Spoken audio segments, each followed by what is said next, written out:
Hey folks, welcome back to Slash Feeds the Beast. I've done quite a bit off camera in the interest of trying to get some stuff done. This is a little zombie trap.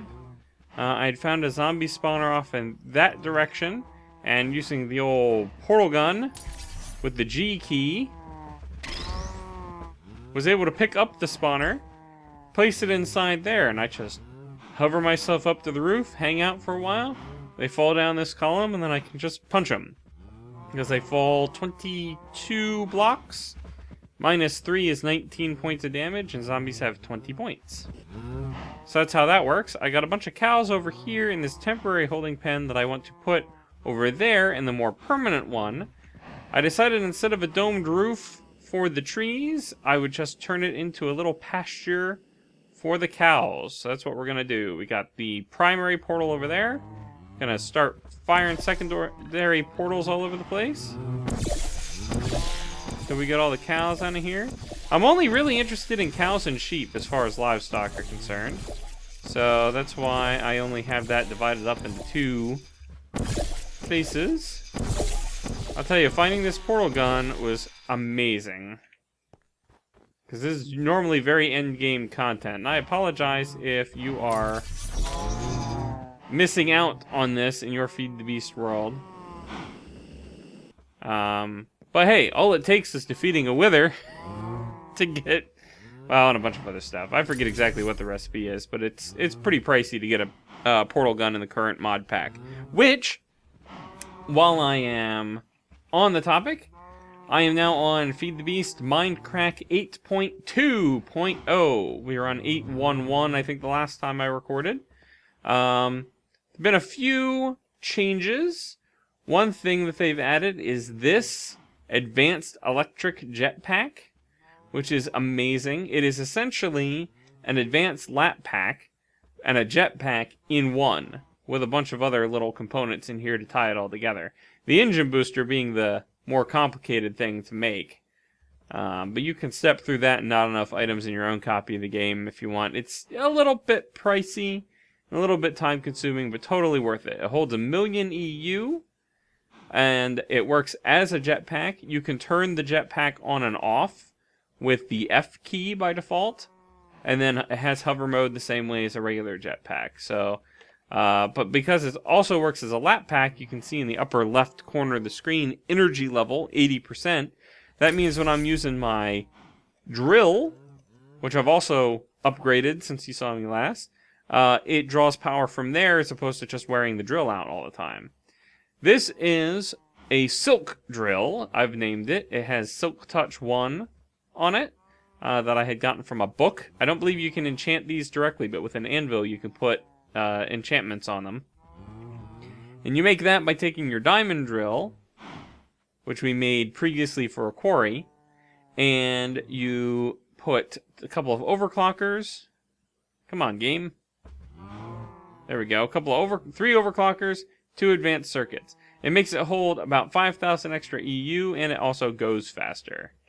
So, very, very cool. Also, I made a pair of ender pouches. You need a decent amount of blaze rods for those. Some color of wool. I chose red for my purposes. But you need blaze powder, leather, ender pearl, some kind of color of wool. Like I said, I chose red, and I made another one which is red, and they match up. So anything that's in this one, I can also access from this one. So I can carry around, for example, my portal gun. If I put my drill in there, if I think that I'm in danger of losing my drill, I can put that in there. And if I die, and even if I lose this ender pouch, I have the backup ender pouch with all my stuff still in it. So that is definitely worth looking into. And I keep my logs and coal in there as well to help free up my inventory space. So what we're going to work on today, let's see, was there anything else? Oh, aluminum cans have been nerfed in 8.2. You used to be able to just, like if I get the tin out here to demonstrate, you used to be able to go like this. And if I pull up the pocket crafting table, you see that gives me 4 tin cans, 4 cells rather. It with aluminum shards, or whatever you want to call it, it used to give you 12 cans. Now it only gives you 4. It's no better than tin. And that was the way that I was getting my lava from the nether for all of the geothermal generators down here. So, oops. Zoop. So, yes, that is a problem. However, we've got a partial solution coming. I've made a bunch of iron plates, and I am out of coal in there. I think I just need one more to finish making these. Yep, there it goes. I've made a whole bunch of iron plates. I've got a stack upstairs. I've got this stack here. And what we're going to make with those are pieces that we build a tank out of. And the reason that we want a tank is because the tank can hold a lot more. Remember the original tank that we had made for the pump was this stuff? Just glass in a chest shape. I think this holds maybe 10 buckets. You can build tanks out of these things, these iron tanks. And it's multi-block, and you can do it, it says variable size. You can do it in a bunch of different sizes. So what you do is, we'll head up here to the project area. You put your iron plates together like that, and it gives you these iron tank walls. So we're going to do one that's 5 by 5 by 5. You have to do the sides in, like, basically the border of it. You have to do it in these. We're going to do the top and bottom in these as well as the border. So it's 25 on top, 25 on the bottom. That's 50. And then 3 times 4 is 12, so 62. So let's see. Well, we can't make 62. We'll make 60. We'll make 60. And then we also want some of these. These are essentially the same thing, but you can throw glass panes in to the recipe. And by doing that, you get a clear wall, which is very cool. So let's see. We are going to need at least 36 of these. Excellent. And the other thing we're going to need are the iron tank valves. We'll just make one set of these. So let's pick up this glass, put these guys in, like so. And that gives us 4 of those. Alright, let's make a few more of these glass ones here. Let's go like that. That way we're sure we have enough for what we're doing. Come on. The shift click does not always work the best in this game, I've noticed, in this mod pack. What else do we need? We also need, I have made liquiducts. And I'll get to what we're doing with all of this here in a second. Bear with me. So, liquiducts, copper ingot, hardened glass. Hardened glass you have to do in an induction smelter. Pulverized obsidian, which is exactly how you get that exactly the way you think. Throw obsidian blocks in a pulverizer. And lead ingots will get you 2 hardened glass. The induction smelter I made and placed down here next to the old rolling machine. Let's go ahead and take this with us here in case we need it. Oops. Give me that. Perfect. This is the induction smelter. Runs off of Minecraft Joules, Buildcraft Power. And you just drop your items in there like that. And you can look up the recipe. It was not particularly expensive, I don't think, to make. So that's not really a problem. Now, what are we doing with all of these things? Well, the liquiducts are an alternative and more intelligent way of transporting liquids in the game. Lava, water, biofuel, molten redstone, that sort of thing. So, what we're going to do with these is we're going to build a tank for lava over by the quarry to start. Let's have a snooze. Because the quarry is all out of lava. We're actually all out of lava pretty much everywhere. And what ultimately I want to do is I want to get things set up that I can pump from the nether to the overworld. Oops, don't have my... There we go. Forgot to turn my jetpack on. From the nether to the overworld, store it in a tank and have the tank act as like a big buffer, essentially, for the lava that the magnetic engines over here for the quarry need. So we're going to go ahead and build the tank over here, and what we're going to do is we're going to build it over the quarry to make sure that it's in the chunks the quarry keeps loaded. Oh dear. Is this decaying because it hasn't been running for a while? No. Okay, that's just a chunk error. I was going to say, this hasn't been running for a while. I noticed the arm is not rendering anymore. We have a decent amount of stuff in here. Oh, we got some tin. We're going to need that. Let's see. Aluminum is very useful. Iron, of course. We'll leave the rest of it in here for now. Now, if I hit F9 a couple of times, these are the chunks of the world. You can see exactly how things are divided up. The red laser beams that go to the sky show you the corners of the chunks in the Minecraft world. And then the green grid walls, like you're in the holodeck on Star Trek or something, help you see exactly what you're dealing with. So here is where the quarry is. So the quarry block itself, this is all going to stay loaded in this area, plus everything in this quarry frame is going to stay loaded. So I changed my mind. We're going to actually, let's see. Yeah, this will stay loaded. Beautiful. Yeah, we'll just put the tank over here, because this will all stay loaded because of the quarry. So let's leave that on just for now. Let's get these liquiducts on. Oh, I should have brought the wrench. Well, if I need it, I'll cut to go back and get it. But liquiducts go on like so. I'm standing on the block. There we go. Like this. Connect up like that. And then we'll come around this way. Oops. Now, why is it important that it be in the loaded chunks, you may be wondering? Go like that. Perfect. And then we'll just come out one to there, and we'll attach the tank to that. As long as it's in the loaded chunks, then when we are able to start pumping lava from the nether into the tank, that will continue to receive the lava.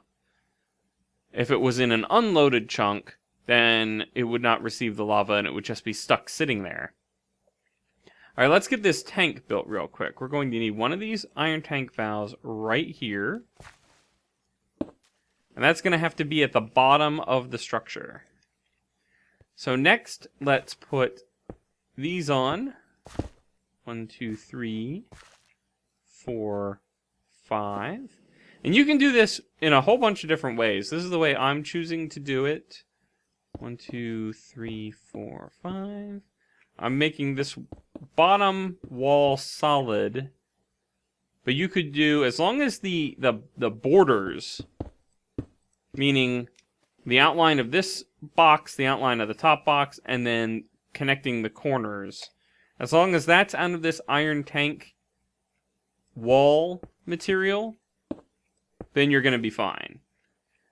You could replace this stuff in the middle with valves or the glass or whatever.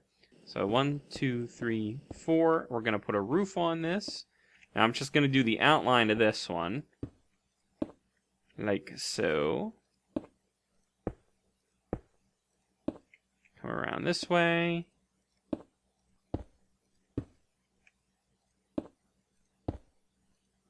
Alright. Now I'm going to do those other 3 corners. I'm going to fill, excuse me, I'm going to fill the gaps in with this, which is the glass, the tank gauge. I'm going to put a valve here in the middle. This will be what receives the lava. It has to be in the bottom 2 layers of the block to be able to output the lava. So I'm going to get to work on finishing this up, and I'll get right back to you. Alright, and we're back. And here's the tank so far. Right now it's still all just individual blocks because I have not placed the final block. As soon as I place this final block in here, the whole thing will snap to. Ta-da! Now it is an actual tank. If I right click on it anywhere, shows us iron tank. You can fill it by putting stuff in here, take stuff out of it by putting stuff in here. And if we hover over it, 2 million millibuckets, or 2,000 buckets of whatever is its capacity, be it lava, be it water, whatever. This one is destined for lava. Let's get up here. Go ahead and place a liquid duct here on top, because we're going to need that. And we'll put 2. And unfortunately, we're going to be at a bit of a snag for finishing filling this up. And the snag is, in order to transport lava from the nether, you need what's called a tesseract. Specifically a liquid tesseract for what we're doing. There's also energy, an item. So, liquid tesseract. Alright, copper, silver, looked like lead might have been an option. Nope, just silver. Tin. We can do that. Pneumatic servo. Just this. Very easy. Not a problem. Come into this. Unattuned tesseract. How do you do that? Okay, well that's a tesseract frame. Hardened glass we know how to make. Tin. Diamond. Alright, we can do that. Not a problem. This is the problem. Molten ender. Molten ender you get from melting down ender pearls. We need 1 bucket, 1,000 millibuckets, of ender pearl moltenized in order to fill a tesseract frame and make it unattuned, which is what is required in the middle of any of these tesseracts. To do that, we're going to have to make ourselves a magma crucible, which we might have the time to do today. Magma crucible is pretty easy. Couple of nether bricks, copper, machine frame, which we've done before, redstone reception coil, very easy, bucket on top. That makes us a magma crucible. Look up ender pearl here, right click to get uses. Freeze the game up while it searches through 33 pages of crafting recipes. But if we click over here to the magma crucible, you see 1 ender pearl gives you 250 millibuckets of molten ender for the low price of 2,400 Minecraft jewels. That means in order to complete this project, we're going to need 8 ender pearls. 8 because 4 is what it takes to make a bucket, and we're going to need 2. 1 here to receive and 1 in the nether to send.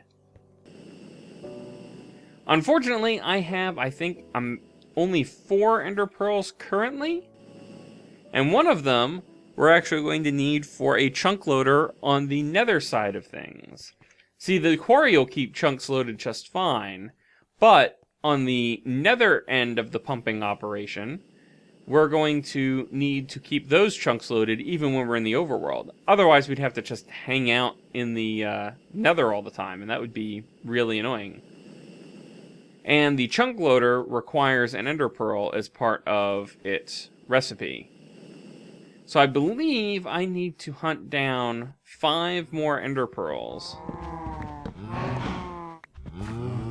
And what I really ought to do with those is make Eyes of Ender and try and find a stronghold and get a better source of Ender Pearls.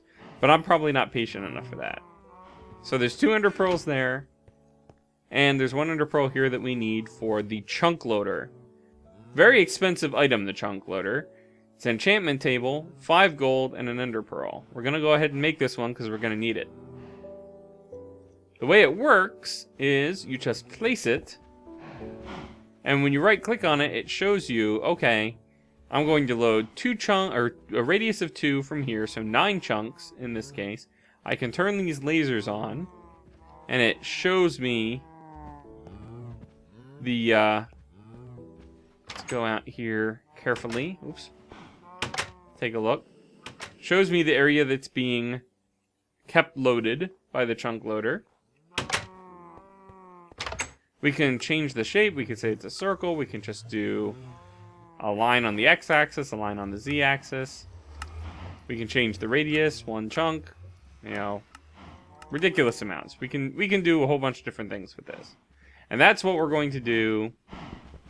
Ooh, give me that back. I was afraid it wasn't going to give that back to me. Put that in here for now.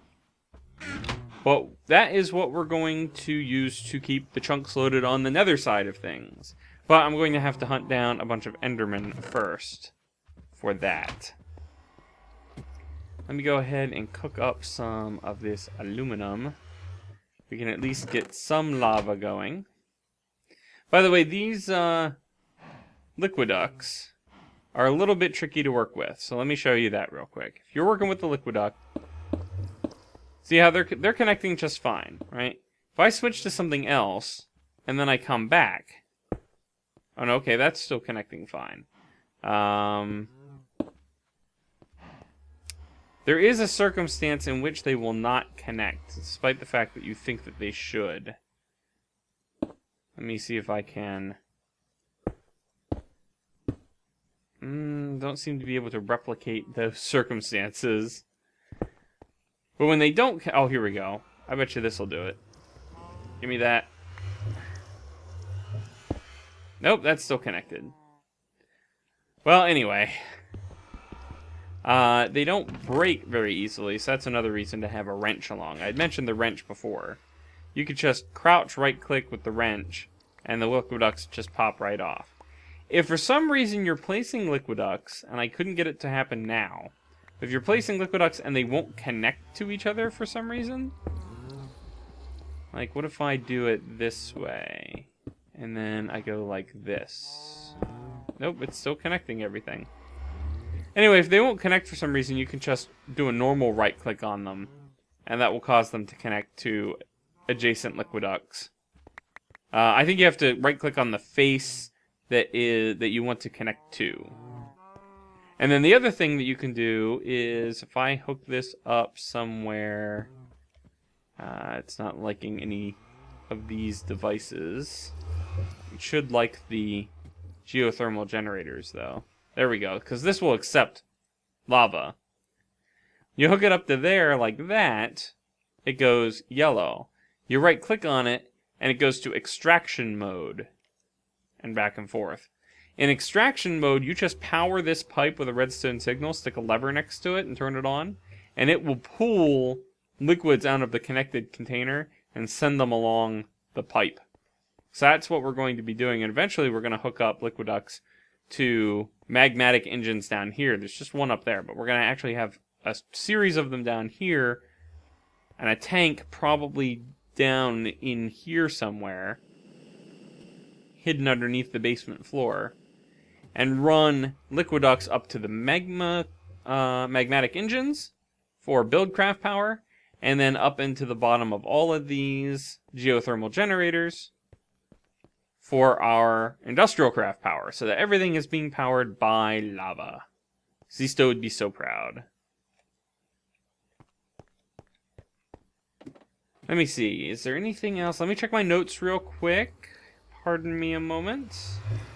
Oh, I did also want to mention, I knew that there was something I was forgetting. Let me go up to the storage room and show you what I'm talking about. Zirconium has a brand new texture. Check these guys out. Remember the sort of dirty crystal look that they had before? Now they look like they're rupees in Legend of Zelda. Very, very cool. I don't think there's too much new that you can do with them. I did go to the quartz crystals since the update to see if there was anything you could do with those, and unfortunately, it appears not. I did get some ender pearl dust in a chest. Let me see if there's anything useful I can do with those. This miniature black hole is what's required when you're trying to craft your own portal gun. So obviously you'd need to grind down an ender pearl into dust and get yourself another star from a wither. 9 of them will give you 1 ender pearl, and that is apparently it. I was hoping that I could somehow smelt these and get something useful, but apparently not. Let's see. Like I said, I put Silk Touch on the drill using a book from over here.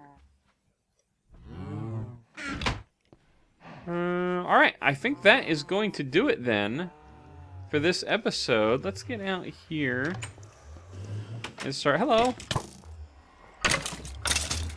Feed the Beast is, of course, still on 1.4.7, so the skeletons aren't quite as deadly and dangerous as they are in the current version, but they're still a pain in the butt. Oh, you know what? I think we might be able to do... No, we can't. I don't think I have any carrots. Oh, I do have carrots. We might be able to make ourselves a feeding station. So, feed station requires a steel plate, and we have steel now. Wood planks, golden carrots. Golden carrots, of course, surrounded by nuggets. That we should be able to do. Steel plate requires 4 steel and a rolling machine. So, let's go ahead and see if we can't get one of those made and test it out on our cows. Is this our steel? This is our steel. 1, 2, 3, 4. Steel, very good. Let's head down here. I think I'm going to keep this wrench in the old ender pouch for safekeeping. We're also going to need this, and some of this. Probably not much. Unfortunately, the Stirling engine is the only thing I can really power anything with at the moment because of the lava deficiency. I'm hoping to have killed enough Endermen by next time that we'll be able to get the Tesseract up and working. Let's start powering the old rolling machine. Get our steel in here. Craft the plate. Let's see. We'll get this stuff loaded. There is some residual MJ in here. The last time I was able to get some lava into the machine. And we have some aluminum. We'll be able to get some more lava in there very soon. Alright, so steel plate. Very good. Let's take these out. We'll let you keep running. Get some MJ. I don't think the MJ actually stores in the rolling machine, though. I think we determined previously that it is actually a bit of a waste. I don't think we're going to need more than 4 ingots worth. 1, 2, 3, 4. Let's get 1, 2, 3, 4. Alright, get this stuff out of the way. We need 1 steel plate. But first, we need to turn these. Oh, I so miss being able to do this, guys. From 1.5. I miss that very much. Let's get these crafted here. Boom. Boom. Boom. Yes, good enough. Mini crafting goes there. Pocket crafting, I mean. Alright, and then it was the carrots go like this. The planks go like this. Steel plate goes like this. Feed station. Excellent. Now, I think we need to actually put wheat in there. Apparently, I do not have any wheat. Well, we'll have to go harvest some then. How do I not have any wheat, for heaven's sakes? Alright, that's fine. Let's get out here Any bad guys around? No? Well, yes, one up there. He's not bothering us, though. I want to put the feed station right here in the middle. We'll break this by hand to try and... Well, here. Back off, cows. Whatever. If the cows break through, I got a portal gun. Feed station. Then you just put your feed in there, and the cows will come feed themselves and breed themselves. Let's see if we can't get that to work real quick before we end the episode. There should be a bunch of wheat ready to harvest over here.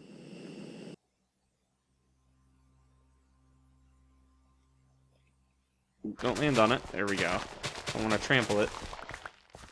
Some of it's gotten trampled already. And I got another field over here, so I'm not going to worry too much about that. Automated wheat harvesting is going to have to be a thing that we come up with relatively soon. Oh no! No, no, no, no, no. Oh no, I forgot they can jump over this now. Let's get a fence post on top of it to discourage such behavior.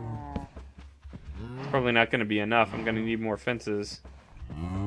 Dang it, guys!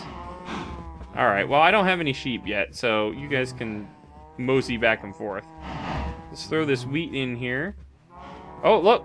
We got hearts on somebody already.